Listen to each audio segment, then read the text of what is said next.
സംസ്ഥാനത്തെ മുഴുവൻ പശുക്കളെയും 3 വർഷം കൊണ്ട് ഇൻഷുർ ചെയ്യുമെന്ന് മന്ത്രി ജെ ചിഞ്ചുറാണി പറഞ്ഞു. കോട്ടയം കാഞ്ഞിരപ്പള്ളിയിൽ ജില്ലാ ക്ഷീരസംഗമം ഉദ്ഘാടനം ചെയ്യുകയായിരുന്നു മന്ത്രി.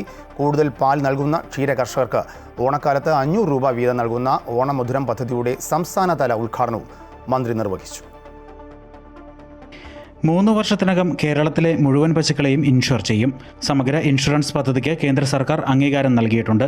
ആദ്യ ഘടുവായി 50 ലക്ഷം രൂപ അനുവദിച്ചുവെന്നും മൃഗസംരക്ഷണ ക്ഷീരവികസന വകുപ്പ് മന്ത്രി ജെ ചിഞ്ചുറാണി പറഞ്ഞു. ക്ഷീരവികസന വകുപ്പിന്റെ ആഭിമുഖ്യത്തിൽ കാഞ്ഞിരപ്പള്ളിയിൽ നടന്ന കോട്ടയം ജില്ലാ ക്ഷീരസംഗമം ഉദ്ഘാടനം ചെയ്യുകയായിരുന്നു മന്ത്രി. കർഷകർക്ക് ഇൻഷുറൻസ് പദ്ധതി ഇത്തവണ 8 കോടിയാണ് നമ്മൾ കൊടുത്തത്. ആ 8 കോടിയുടെയും ഇൻഷുറൻസ് പദ്ധതി ഇന്ന് നടന്നുകൊണ്ടിരിക്കുക. അപ്പം ഫുൾ പൈസയും നമ്മുടെ ഇൻഷുറൻസുകാർ പ്രത്യേകിച്ച് കർഷകർ അടയ്ക്കേണ്ട എന്നുള്ളതാണ്.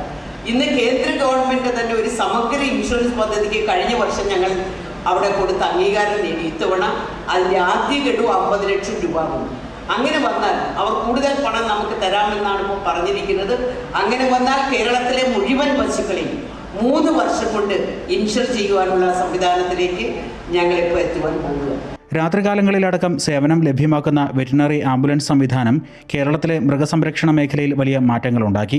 152 ബ്ലോക്ക് പഞ്ചായത്തുകളിൽ വെറ്റിനറി ആംബുലൻസുകൾ കൊടുത്തു. രാത്രിയിൽ അടിയന്തര സാഹചര്യമുണ്ടായാൽ 1962 എന്ന ടോൾ ഫ്രീ നമ്പറിൽ ബന്ധപ്പെട്ടാൽ ഉടനെ തന്നെ ചികിത്സാ സൗകര്യം ഒരുക്കിയിട്ടുണ്ടെന്നും മന്ത്രി പറഞ്ഞു. ക്ഷീരസംഘങ്ങളിൽ കൂടുതൽ പാലളക്കുന്ന ക്ഷീരകർഷകർക്ക് ഓണക്കാലത്ത് 500 രൂപ വീതം നൽകുന്ന ഓണമധുരം പദ്ധതിയുടെ സംസ്ഥാനതല ഉദ്ഘാടനവും ക്ഷീരകർഷകർക്കും ക്ഷീരസംഘങ്ങൾക്കുമുള്ള പുരസ്കാരദാനവും മന്ത്രി നിർവഹിച്ചു. സർക്കാർ chief whip doctor N Jayaraj MLA അധ്യക്ഷത വഹിച്ചു. അഡ്വക്കേറ്റ് ഫ്രാൻസിസ് ജോർജ് MP, ജില്ലാ പഞ്ചായത്ത് പ്രസിഡന്റ് ഹേമലത പ്രേംസാഗർ, ക്ഷീരവികസന വകുപ്പ് ഡയറക്ടർ ശാലിനി ഗോപിനാഥ്, ക്ഷീരകർഷക ക്ഷേമനിധി ബോർഡ് ചെയർമാൻ VP ഉണ്ണികൃഷ്ണൻ തുടങ്ങിയവർ പങ്കെടുത്തു. അമൃത ന്യൂസ്, കോട്ടയം.